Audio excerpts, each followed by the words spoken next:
Good evening. Hi, everyone.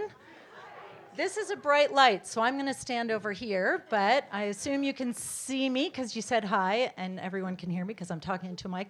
I'm Jenny Moore. I'm director of Tinworks Art.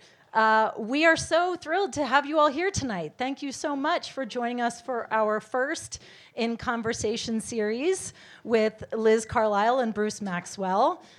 Thank you so much for choosing to spend your time with us tonight. I'd like to thank you for purchasing tickets and also say thank you to so many of you who gave us donations through your ticket purchase. That certainly supports this program, but so much of what Tinworks does. If you are new to Tinworks, we are an inclusive, experimental, nonprofit art space in the Northeast neighborhood located at 719 North Ida between Cottonwood and Aspen, with a mission to connect artists and audiences in meaningful ways. Tinworks is situated on indigenous land that many people have called home before they were forcibly displaced, including the Blackfeet, Crow, Cheyenne, Salish, and Sioux peoples, and we acknowledge and honor their presence and land, past, present, and future. Tonight, we kick off a series of monthly conversations on food and farming, and this conversation series came together in many ways. You'll hear some of the topics tonight, but one particular way this came together was through an artwork. And this is an image of the artist Agnes Denes, who is standing in a 2-acre field of wheat that she planted in 1982 in Lower Manhattan in the landfill that was created from the construction of the World Trade Centers. It was a public artwork in the shadow of the financial district and the urban density of New York City. She titled it Wheatfield, a Confrontation. I think you can see why.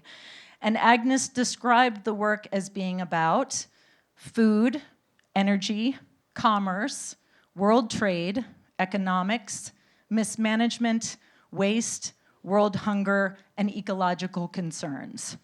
It was an intrusion into the citadel, a confrontation of high civilization. Then again, it was Shangri-La, a small paradise, one's childhood, a hot summer afternoon in the country, peace, forgotten values, and simple pleasures. All of these topics are things we'll be discussing tonight that have brought us together. We're so honored at Tinworks that Agnes accepted the invitation to reconsider Wheatfield 42 years later. This is the first time she's accepted the invitation to reconsider the work in an American context. Another institution attempted to plant a field of wheat in London, which didn't go over real well. And there was a 15-acre field of wheat in Milan, so Bozeman is in great company in terms of fantastic presence for Agnes's project. She actually, upon invitation, considers this a whole new artwork and has titled it Wheatfield and Inspiration, The Seed is in the Ground. I can talk about Agnes's work for hours, and in fact, I hope you'll come back and join us at the end of the In Conversation series in June, where we'll be discussing Agnes's work. But I please encourage you to go to our website, where you can learn more about Agnes's project with Tinworks and the ways you can participate and become a part of the art. Most specifically, there are 2 ways. There's a questionnaire you'll find on our website, which is an artwork that Agnes first produced in 1979, posing questions about issues, the greatest issues facing humanity, and she encourages you to submit your answers and become part of the artwork.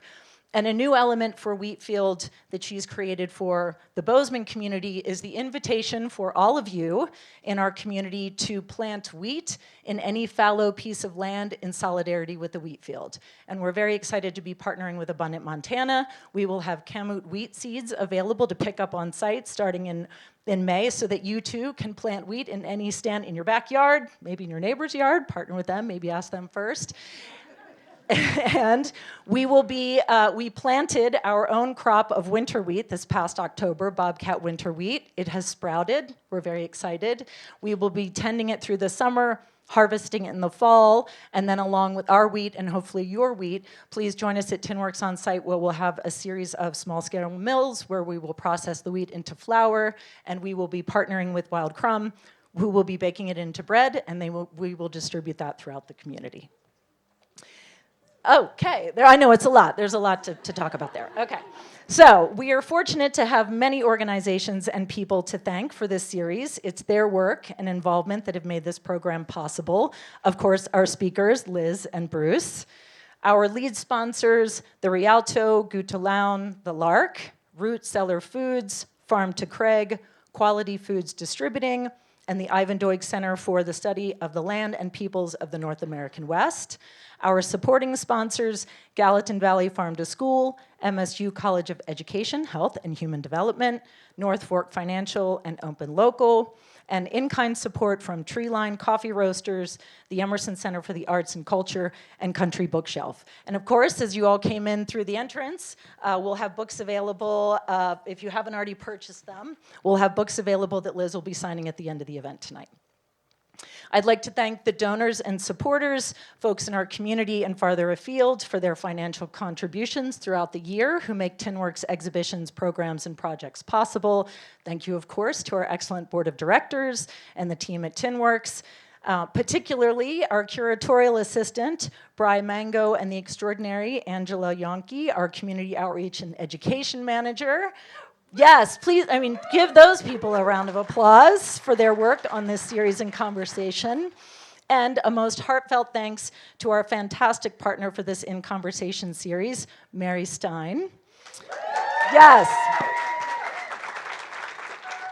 As many of you know, Mary is a community leader in sustainable food systems endeavors and recently retired program leader of the Sustainable Food and Bioenergy Systems degree program at Montana State University. Mary was the thought leader in how we could structure these conversations and who would be great voices on these topics. Her advocacy and sustainable food systems inspired this series, and as evidenced by all of your presence, her talent shines in bringing folks together around important topics of food, farming, art, and community. With great pleasure, I welcome Mary to the stage to introduce our speakers.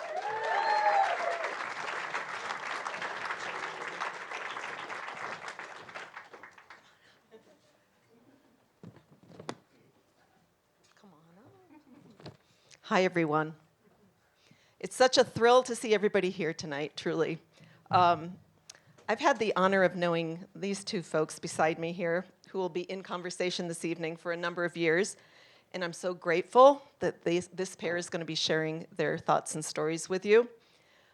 Dr. Bruce Maxwell and Dr. Liz Carlisle are collectively making great impact on moving us toward a food system that is more equitable, just, and better for both human and planetary health. And I can't thank them enough for the incredible work that they do every day. I can't think of a more appropriate pair to be talking about healing our connections to food and place, which is the topic of tonight's conversation.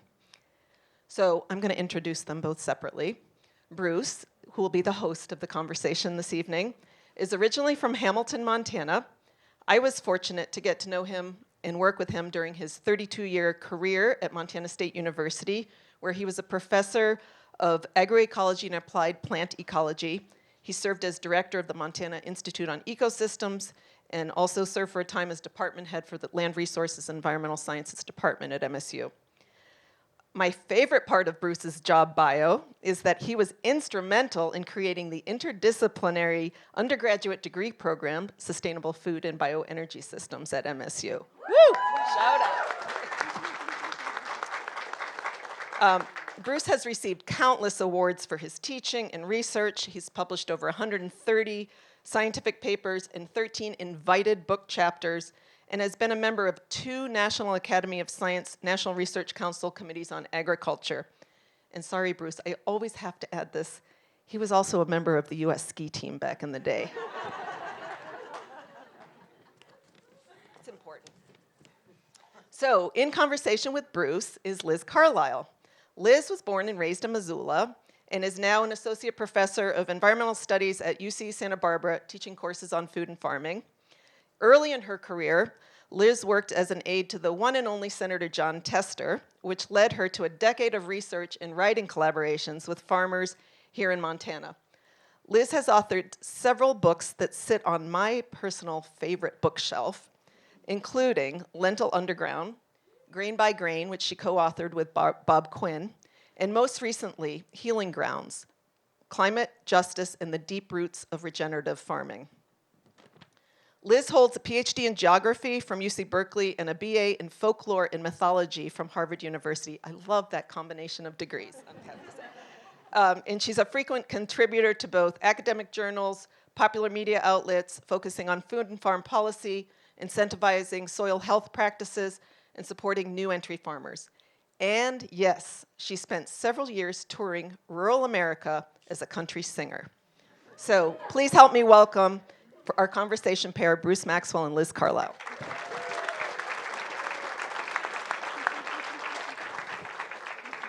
Do you need this? Yeah, you might.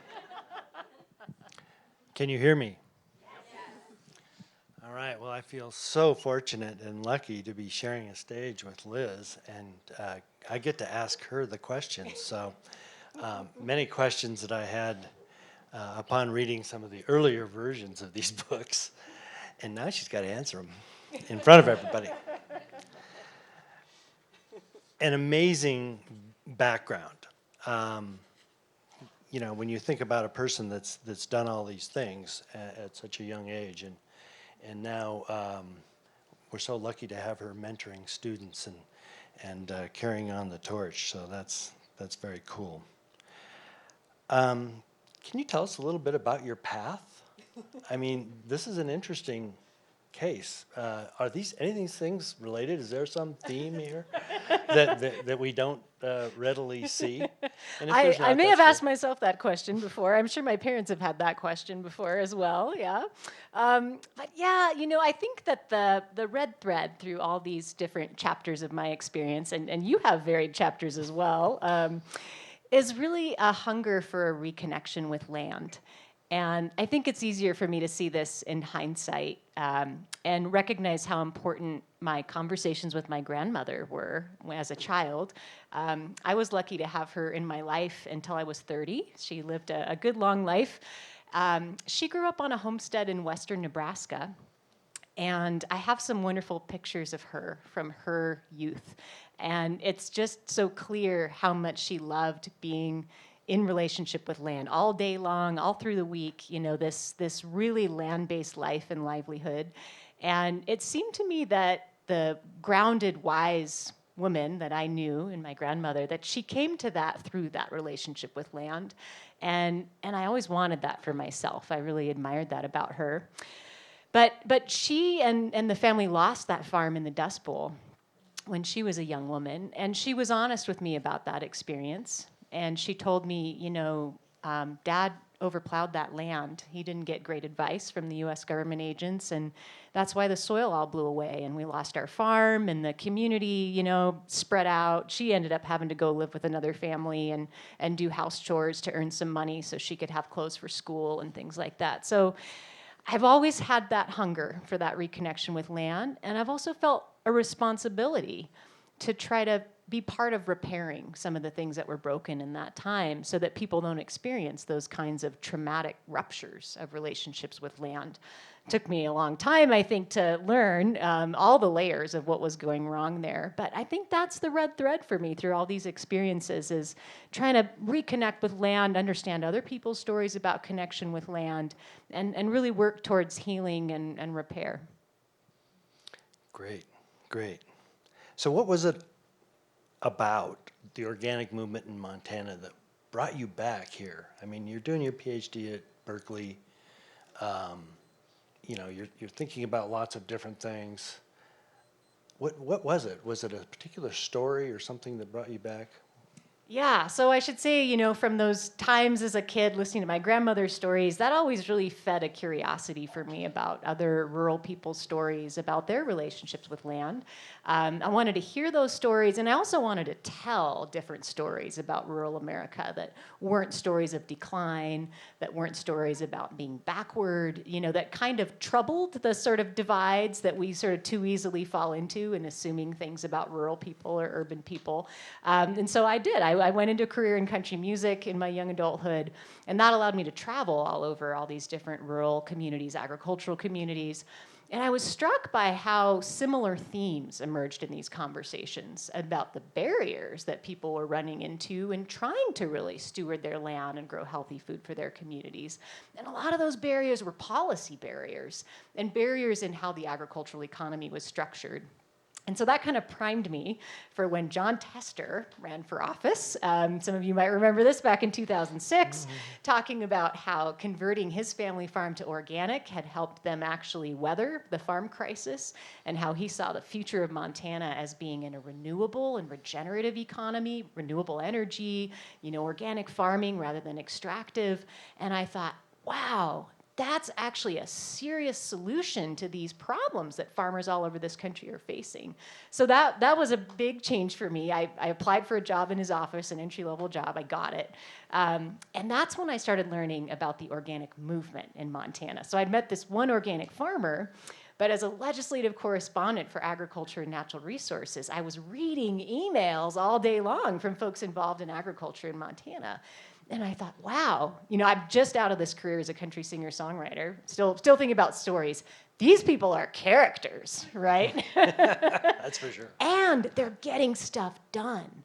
How interesting that all these characters, different characters, very politically and socially diverse characters, right? Not the kinds of people you think about even talking to each other, let alone like throwing down and really building a viable rural economy that's an alternative to industrial agriculture together. So I had to know about that.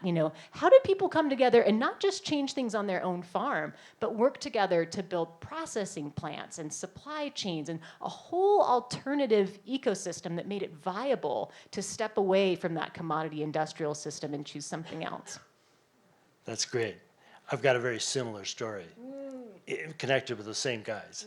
And it was interesting because they created my position at MSU. Yes. Which was interesting because that doesn't happen very often, that a group of farmers goes to the legislature and says, we need a person that will do ecology in agriculture. And at the time I was working at the University of Minnesota, they invited me to come, and I gave a talk in a church at Big Sandy, and it was Bob Quinn and Tester and others.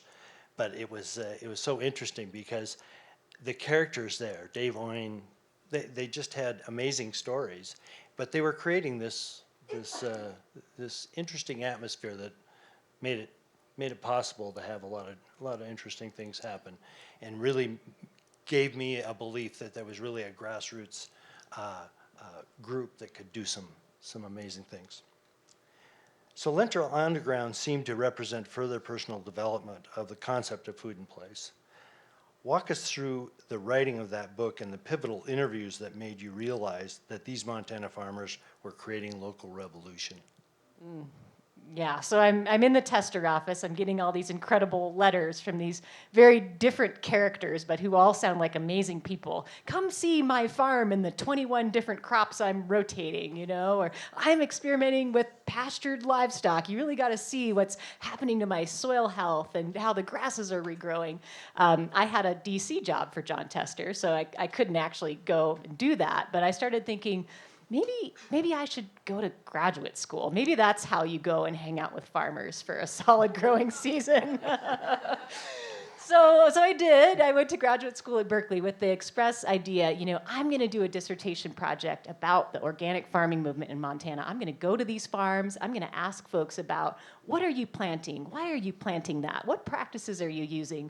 But I'm also going to ask them, what's the story behind how you built this as a viable organic farming sector? You're up against powerful forces. How did you pull this off? And so, I, like a lot of graduate students, I sort of came very earnestly, right, to go interview David Oyen. I had my case study of Timeless Seeds, right, this farmer-founded organic lentil business, and I had my questionnaire with this list of questions about crops and practices on one side, and then the sort of social questions on the other side. Where do you get your knowledge? Who supports you? What barriers are you running up against? But when I actually started talking to people, it was amazing how those two conversations just merged. And what so many people started telling me is, they said, We used to just do wheat and barley, and we managed the farm with chemicals. But then when we started moving to the more diversified rotations, and I started noticing how the pulse crop leaves residual nitrogen, and then the cover crop leaves even more residual, and the life strategy of these plants and how they work together in systems to actually support the soil, which is the common foundation for the whole thing to flourish. And then they'd sort of stop and reflect, and they'd say, that's what we're doing with the Arrow Farm Improvement Clubs and with Timeless Seeds is we're thinking about flourishing as something collective. We're thinking about strength and community. And what a powerful narrative out of this kind of rugged individualist self-identification to actually say, we're really interdependent here. And we see that in the plants and the soil, and we see it in our human communities too. And that's what really stuck with me, I think. And that's what I think is the durable power of the organic farming movement in Montana, is this understanding of interdependence, both in terms of farming systems and plant communities and ecosystems, but also in terms of our human communities. And how do we build that infrastructure that really supports us all? Great. So here you are teaching at UC Santa Barbara, and yet with Healing Grounds, the latest book, you came back to Montana. What was it about that? What was the draw?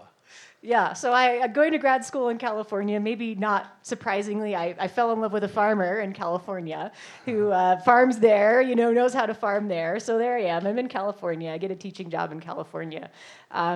But what really drew me back was the story of bison restoration and indigenous-led bison restoration in particular. Because I think, the question that's really been animating my research and my writing is, how do we shift farming from being a climate problem to being a climate solution? From our current situation where we know, a quarter to a third of greenhouse gas emissions come from the food system. But we also know that the stewardship work that people do in agriculture can potentially really help us move in a positive direction to respond to climate change, mitigate those emissions, even adapt, maybe even sequester carbon. So I've been interested. I've been following these conversations around regenerative agriculture, which was a word that basically hardly anybody was using, when I started working on Lentil Underground, but has become, quite the buzzword, and has gotten a lot of people interested in soil health and some of these movements.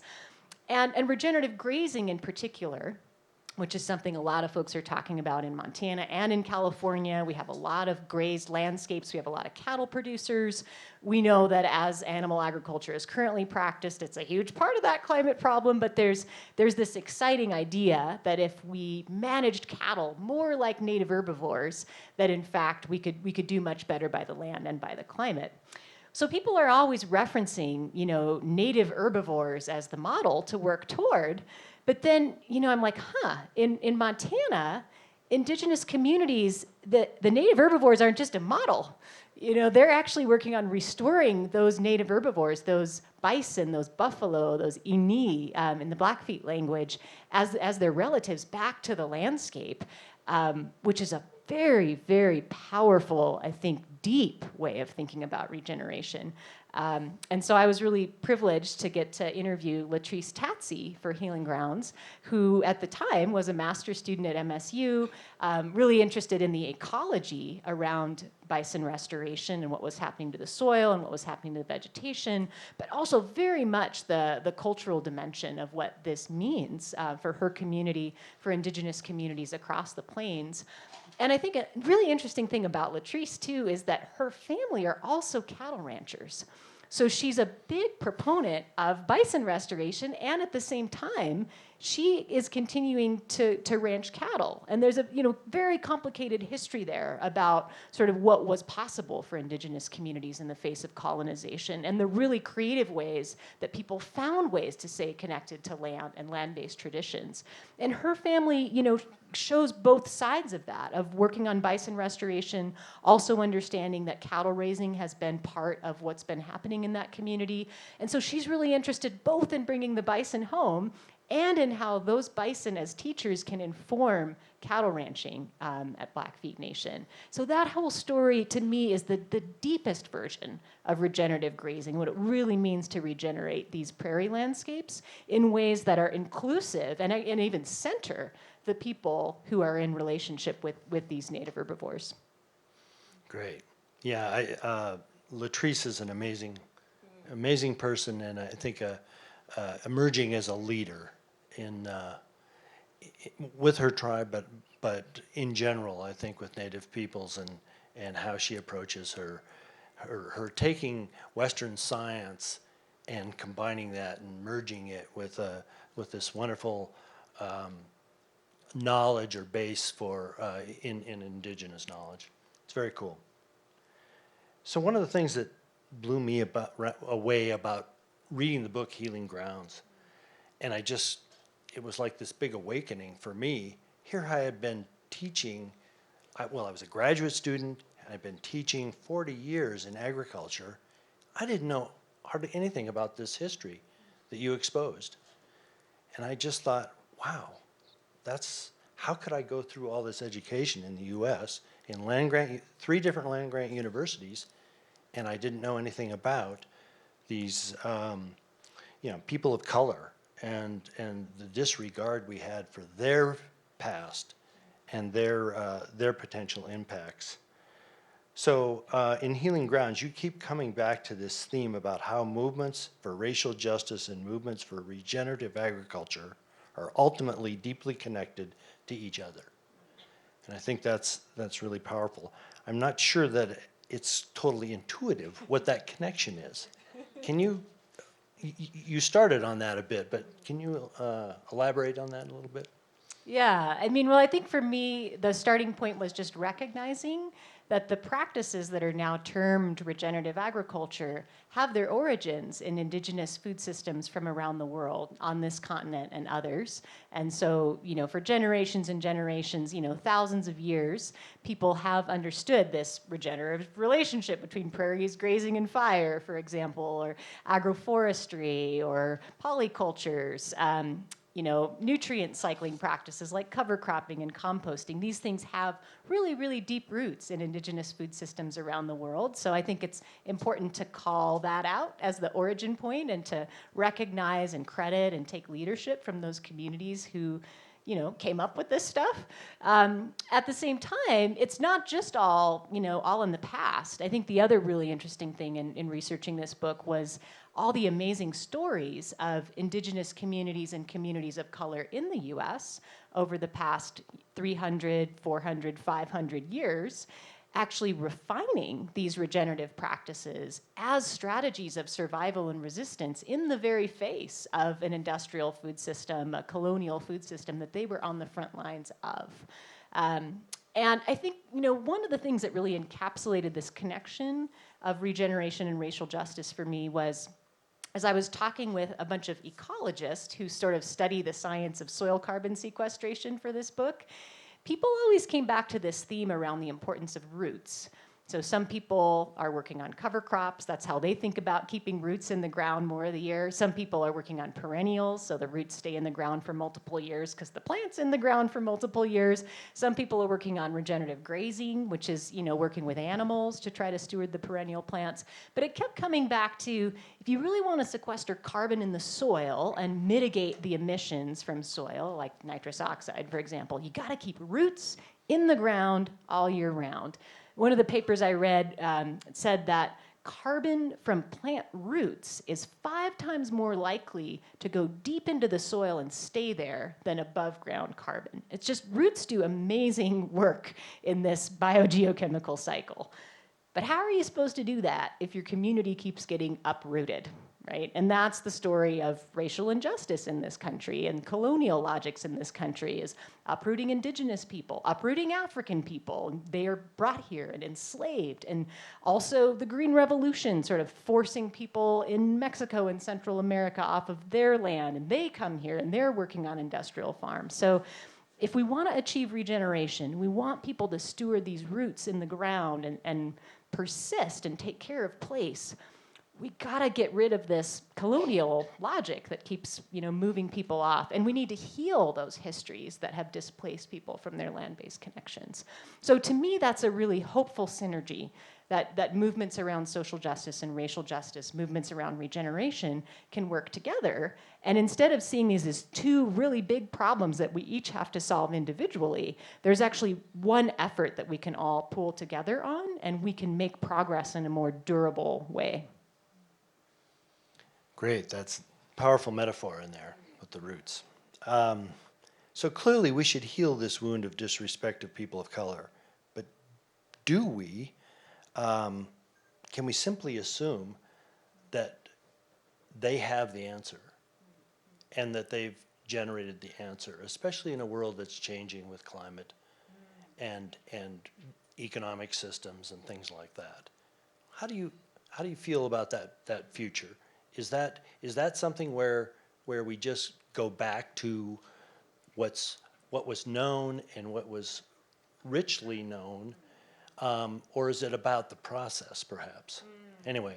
Yeah, I like what you said about the process, because I think there's a misconception about traditional ecological knowledge, and honestly a misconception of organic agriculture, that both of those things are about going back to a static past. And people involved in either of those things, it drives them nuts, this kind of popular perception. I had a wonderful conversation actually with an Ohlone man, so indigenous to the Bay Area, where I've spent a lot of my life. Went to Berkeley and stayed there for a few years, and had the opportunity to interview. There are two Ohlone men that run a cafe called Cafe Ohlone, which introduces indigenous foods of the Bay Area to the public. And it's on the campus of UC Berkeley now in the anthropology building. If you ever get a chance to go, it's really an amazing experience. But I was interviewing him for a magazine article. And one of the things he said to me that really stuck with me when he was talking about the menu, because he said, we did some archival research and we have some recipes and some food that we serve here that you could have eaten in, the 1700s or the 1800s. And if our relatives were here, if they could come back and taste it, they would recognize it. And he said, but we also have some recipes where what we're trying to imagine is where would Ohlone culture be today without the disruption of colonialism? We wouldn't have stayed static in the way we were cooking in 17 whatever. We would have continued. He said we always had trading relationships with our neighbors who we were in reciprocal relationship with. He said we would have continued to do that. We would have continued to learn and grow and evolve as we always have. And I think that's true of traditional ecological knowledge broadly. I think that's true of organic farming. We're not talking about going back to the past. We're not talking about a static tradition. We're talking about a set of principles and values that governs the way that people learn and evolve and adapt to change. And so it's really about, are you making your choices about, say, what you study as a scientist based on trying to maximize a commodity food system, value system, or are you making your choices about how to learn and evolve and grow and study based on a core value of reciprocal relationship to land in place? So I think it's really those principles that are so critical, and that's why I think the liberation movement is so central, because we can't just look to a body of static knowledge and say, like, okay, now the managers are just going to implement the traditional ecological knowledge because it's all in the book. No. Like, it has to be a partnership. It's about the living, present, breathing indigenous communities and the principles that they hold being at the table to actually think through in real time how we are responding to novel challenges. Yeah, I agree. That's it's interesting to think that we often tend to romanticize the whole idea that there is this ecological form of producing food and developing a food system around that's very localized, and we just need to go back to that, but you really can't. And it's nice to hear when the people that are actually involved in it say, well, maybe. So I want to read a quote, one that I really like from your book on Healing Ground. And this is part of a paragraph. I'm going to just take it out of that paragraph. But the paragraph is one where you're talking with Latrice about how they understand animal management and how it's a good example of how they watch the animals, and bison in particular, because they have certain behaviors that are important. And you say that the important thing was getting in the habit of listening to non-human relatives like the buffalo, so we could keep learning from them far into the future. So you're talking, this is sort of what Latrice was saying. While the details of agricultural management might well shift with the climate, the relationship with these animals will remain so long as we continue to cultivate them, the relationships. So with that, can you, I think one could argue that this is a basic tenet of indigenous peoples, watching their environment carefully, and especially the animals. What do you think were the origins of this concept? And, or why did we stray from that basic tenet of watching and being part of that animal behavior, perhaps? Well, we're definitely bumping up against the limitations of my knowledge and understanding as a white woman who is not a student of Indigenous studies either. And you all should definitely come back. There's a future conversation in this series between Jill Falcon-Raymaker and Mariah Gladstone. And I wish I could be in Bozeman for that. That's going to be incredible. And there's a film screening tomorrow, Bring Them Home, about buffalo restoration at Blackfeet Nation. So 6:15 at the Emerson. I think what I've learned about this from conversations with folks like Jill Falcon-Raymaker and Mariah and Latrice, certainly from reading Robin Wall Kimmerer's incredible book, Braiding Sweetgrass, which Country Bookshelf has out there this evening if you haven't read it yet.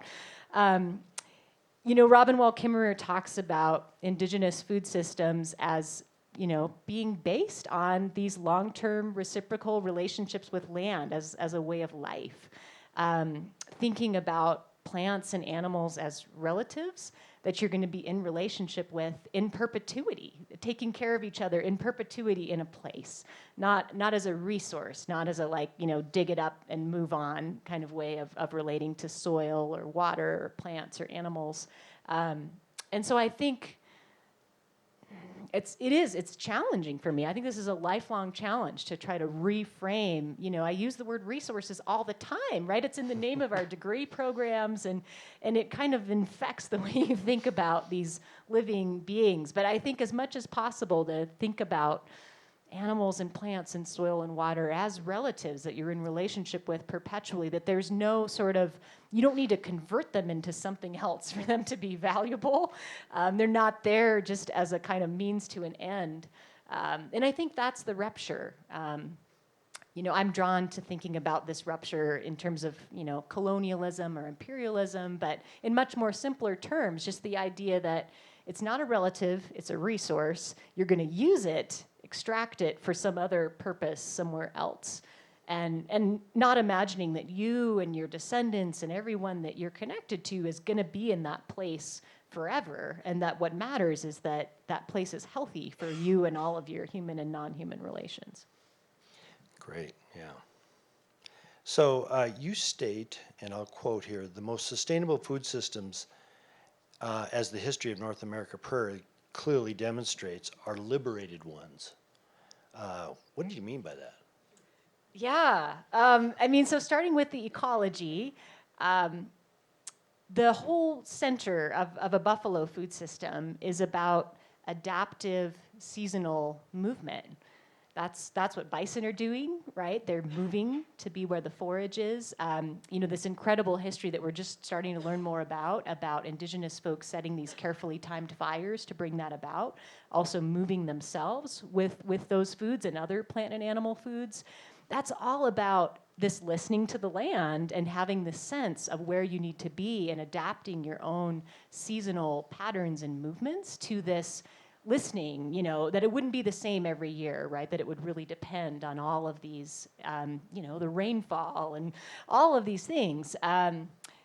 So that requires that you have freedom of movement. And I think that was one of the real traumas of the reservation system and of a ranch management system that came in at the same time, fencing in the animals, fencing in people to these fixed areas. And people didn't have that freedom of movement to continue that relationship with place, of that adaptive seasonal movement. Jill Falcon-Raymaker, she shared with me, and I practiced this, that the title of her dissertation, this Anishinaabe word, Minigowijuin, which means that which is given. So this core value about really understanding what is the thing that is abundant right now, that is the gift that is being offered, that's where to be harvesting food from, not a sort of fixed idea of, we're going to be here and the harvest is now, and all of these things that were imposed with the reservation system, with the ranch management system. And I think that extends to a broader principle. The more I think about it is that when people are free to build these reciprocal relationships with place, when people have the security of long-term access to land, and they know that when they plant a tree or when they build up soil organic matter, that their descendants are going to benefit from that. People do think about the future when they have the freedom to know that they will have a future, that their descendants will have a future. So that's another place where I see this deep connection between these movements for liberation and justice and these movements for regeneration, is that sense of being able to move, have that freedom of movement, to be in relationship, and that freedom to think about the future and to know that you'll have one. That's great. Yeah, I was very much impressed with how that connects with Kimmerer's idea of gratitude and the basis of thinking about our interaction with our environment, whether it's to produce food or whatever, should be one of gratitude. Always expressing the gratitude for what we have and what we get.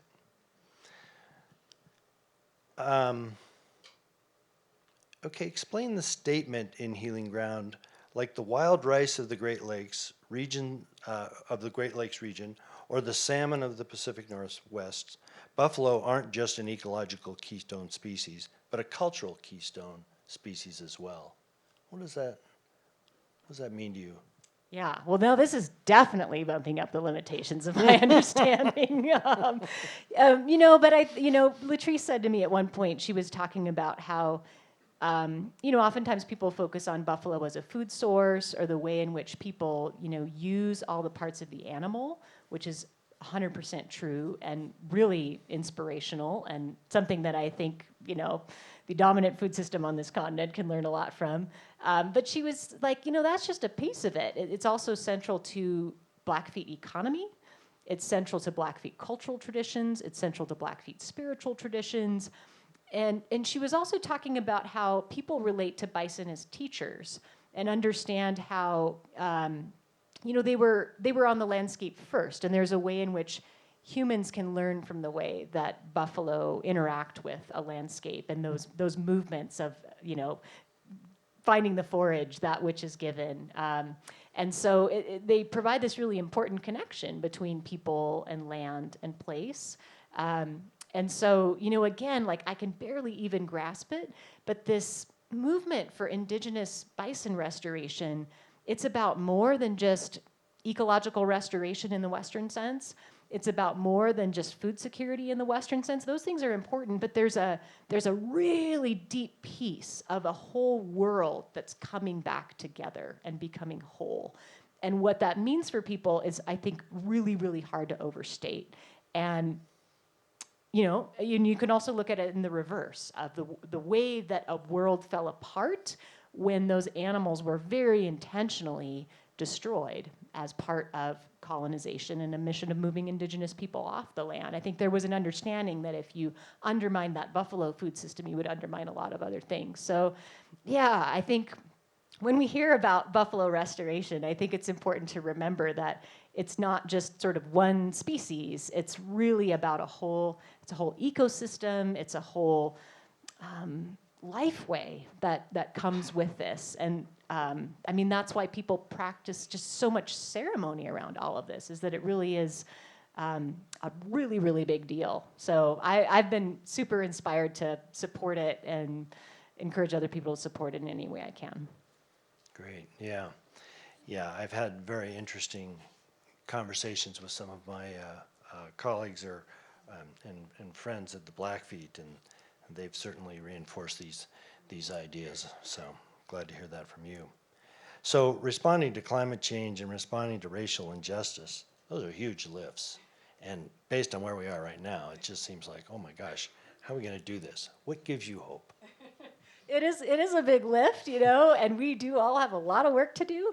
And climate change gives us a timeline, right? We don't have forever because climate change is kind of imposing some limits on when we have to get some of these things done by. So we got to get at it. But I think what gives me a lot of hope is seeing these unprecedented actions being taken at all kinds of scales. So things like the Inflation Reduction Act, that's the biggest federal policy we've ever had, the biggest US federal investment in responding to climate change across a lot of sectors, energy, transportation, but also agriculture. Is it perfect? Nope.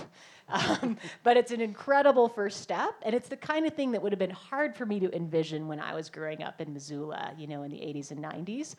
Also would have been hard for me to envision when I was growing up in the 80s and 90s, this level of bison restoration being underway, the ridicule that people experienced when, I remember activists coming out in the middle of Bobcat Grizzly games. I was obviously cheering for a different team than maybe some of you were, but that aside, folks would come out, there was an action when folks came out in buffalo suits, and those people were so marginalized. Their vision was considered so out there in the 90s. I remember the chatter after that game is like, who are those crazy kids, or activists?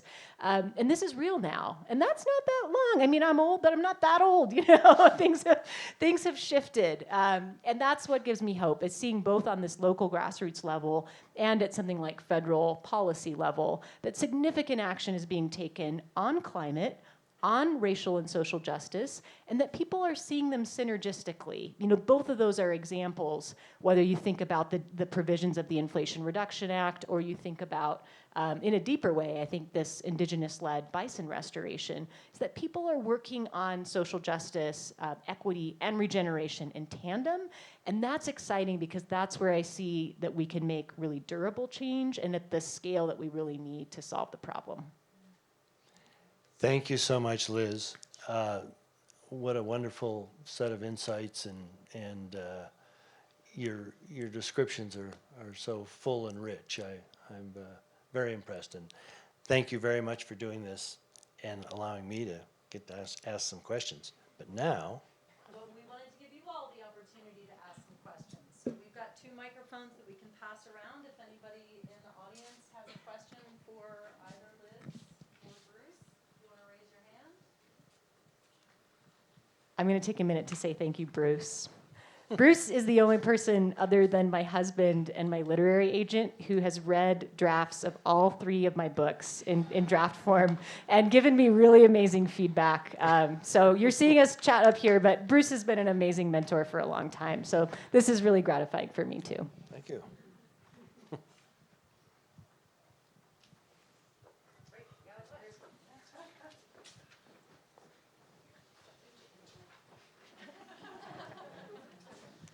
Hey, Bruce, it's Matt Kraska.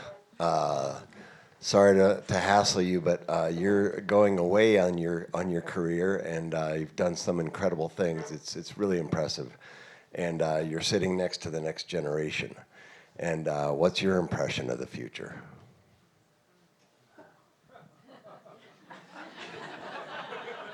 That was a question for Liz, not for me. Well, I'm heartened by the young folks. The students I've had in recent years, in particular, I think have really shown, gives me great hope. I think that they see a change and they want to enforce a change, and they want to make it happen, and that commitment is really great to see. So I'm excited to see that, and I think that we're going to see things that we didn't imagine. That in terms of how we can change systems, how we can bridge to new systems, and I think that's so much of what we need to think about and how we do that. Of course, we need transformations in our political system, certainly in the policies that will allow those changes. But from an agricultural point of view, that's actually easy to do. Every 5 years, we have a farm bill, and a farm bill can change agriculture overnight.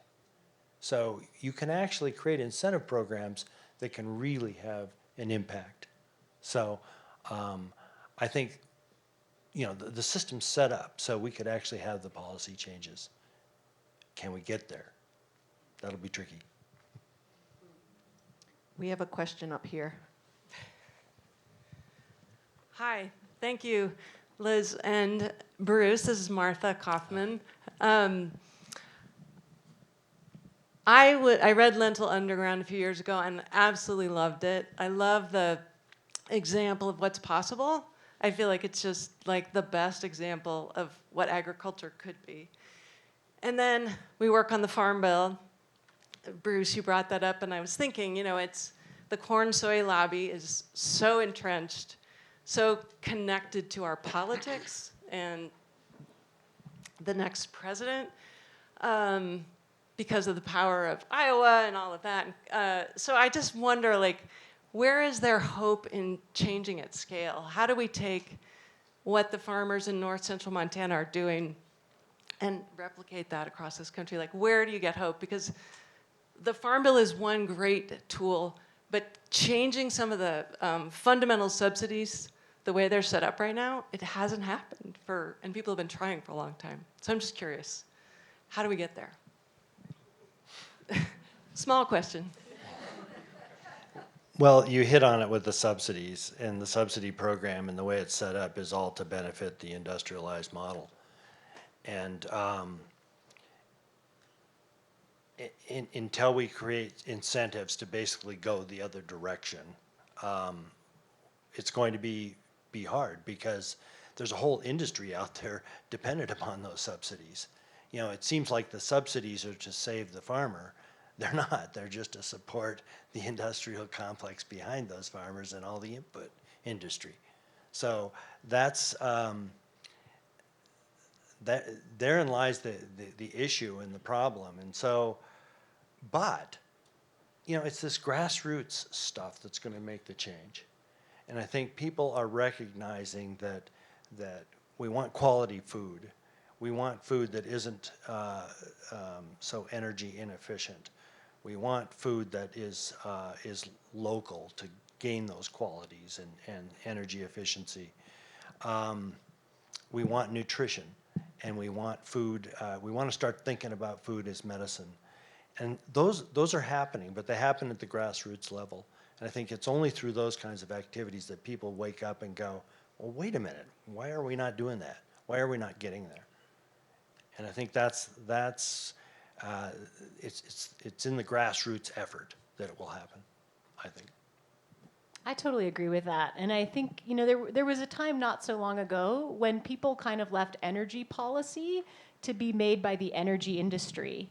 And the average person felt like, well, that's not my legislation. That's for the energy industry to sort out. And of course, that meant we had policy that was favorable to those energy lobbyists. But there was a long-term effort to develop a citizen movement around the idea that we all, are citizens of this energy system, and we can all express our views. And that's led to some really big policy changes, really first at a state level with renewable portfolio standards, and then more recently at a federal level. And then things have changed in terms of the industry, and you actually see now there's a solar lobby and a wind lobby. And these things are complicated. I live in California. There's going to be a bunch of lithium mining out in, not that far from me. That's not all amazing. So it's not that renewable energy does no wrong, but something has changed there in terms of people seeing that policy area as affecting their lives and feeling like they should have a seat at the table.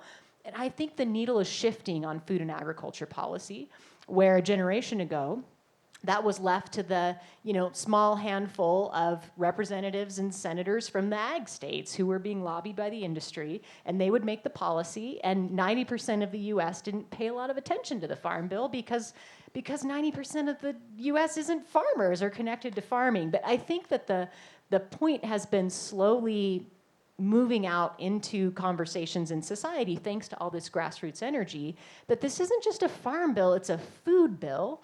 And it affects the food system that we all have, and that we all should have a voice in what this bill looks like. And it's our taxpayer dollars that are going to these subsidies. So do we want it to subsidize, healthy, fresh, local, regional food and things like cover crops, or do we want it to keep propping up the chemically driven corn and soy monocultures? And one thing that shows me that there's a difference here is you actually have not only John, but you have people like Cory Booker, like pretty high profile people in the Senate and the House who are talking about this and putting forward marker bills, so bills that'll be included hopefully in the larger farm bill legislation. So it feels like a long fight, and it is a long fight, but I think it's going somewhere. And I think if we were to actually talk to some of those folks from the Iowa Corn Growers Association, is like, how do you feel about the policy that you want compared to 30 years ago? I think they'd say, like, I'm actually scared of Cory Booker, So I think there is some movement there, but I think I agree with you that it's frustrating that it hasn't moved faster, because it's such a small percentage of the U.S. that benefits from the way that the subsidies are structured. I want to add one thing to that, because I think that climate change will have some major effects as well. So one of the things that is been projected and is pretty clear, we can't continue to produce corn and soybeans that are mostly fed to cows so they get fat, and we like our hamburger better that way. That's a totally inefficient system, and it can't continue. We're going to have shrinking areas that we can produce food and protein in particular. We're going to have to produce a lot of that with plants. That's not going to take away the market or the market share or interest for meat, but it's going to be produced really differently. I think it has to, and it's going to be pushed off into rangelands like Montana. We're not that far away. In my participating in writing the Montana climate assessment, it became fairly clear with the projections, and the projections are pretty sound, that we don't have a lot of years of producing a lot of our crops. We're going to be a place where we're going to be producing meat on our grasslands, and we'll be the place that does that. They can't go to feedlots because we're going to be growing crops in the Midwest that are going directly to food. So that's going to make some major changes, especially for places like Montana, because if we're no longer a major wheat producer, we're more of a cattle producer, or better yet, there's a better animal, bison, and we get very creative about how we raise them, then we have some major effect that's coming out of climate change, but in a way, those could be really positive. So, and I don't want to sound like I'm totally demonizing the whole industrial thing. I mean, that came out of the Green Revolution. But when people start starving to death, things happen. And that's how the Green Revolution happened. The World Bank got behind the idea that we can't have any more famines in India. And so that happened, and there was a concerted effort to make that happen. We accomplished that goal in an incredible way. But we got a new goal. Can we do this with the climate that's coming at us? And I think we can. So, and I think that's going to be the origin of some of the changes that will really be revolutionary.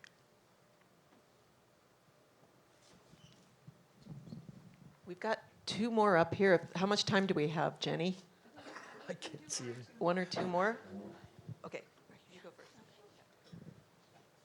Hi, I'm up over here.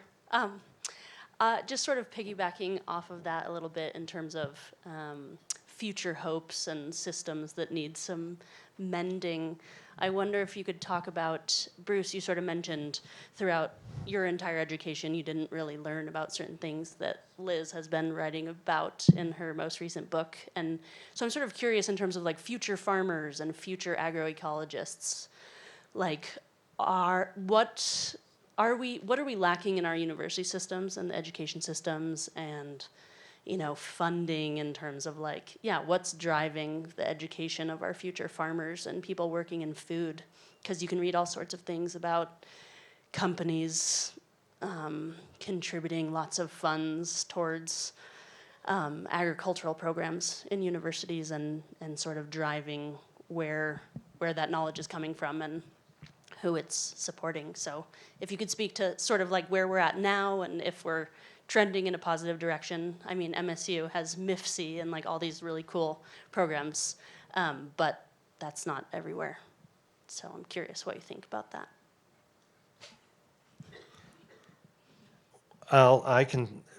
Here's something that's encouraging.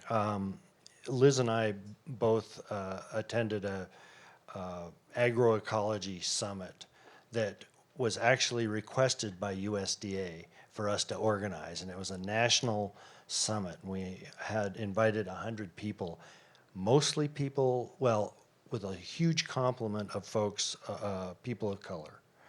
And for the first time, they were represented in that kind of a meeting to talk about how are we going to do this? How are we going to approach this? And I'll be curious to see what Liz has to say about it. But out of that meeting, it was clear to me that now we've sort of set the groundwork for really an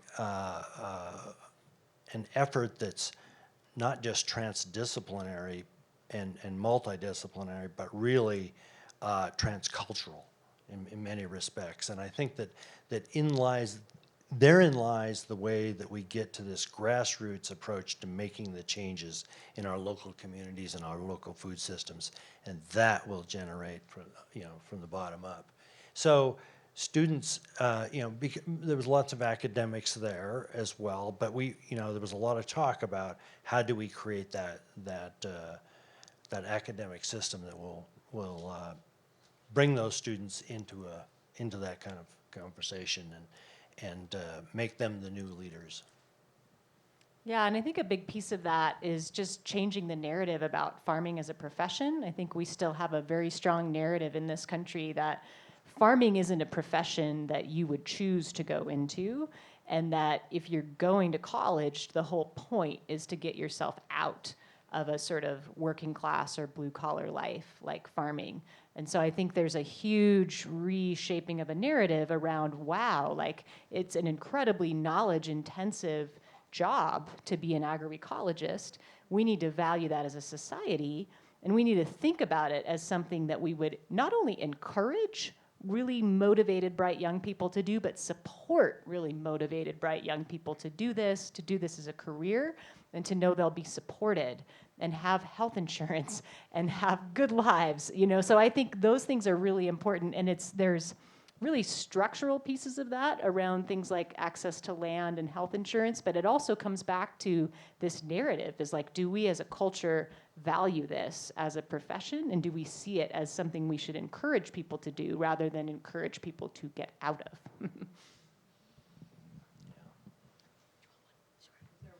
Hi, this is Lilia. Can we go? I'm just so inspired sitting here with a group of people who are thinking about this on such a macro level, people who have dedicated their careers in academia and otherwise to agroecology. I'm wondering for those of us that are not in that world and are sort of the small homesteaders who feel really passionate about this, what do we need to be doing in our backyard, literally and figuratively? Eat local.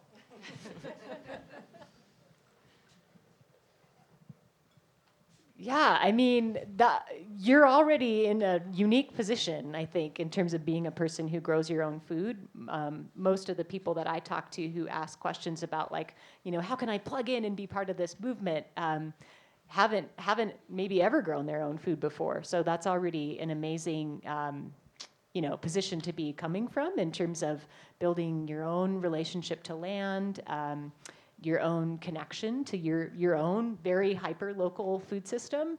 And I think thinking about how to engage, with neighbors, broadly speaking, around that work as a really important piece of it is how do we, in our work growing food and the joy of growing food, how does that also become ways of connecting with other people in a place?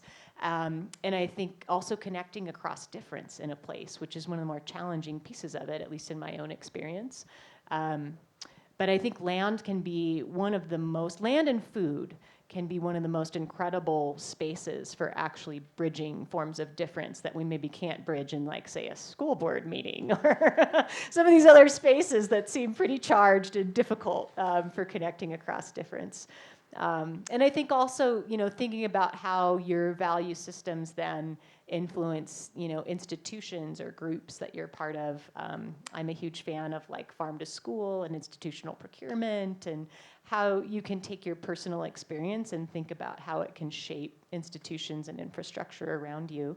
And sharing your story with, policymakers and, ways to think about, this is why it's important to me to be able to have this experience. Everyone should be able to have this experience, such, let's value this in our policy.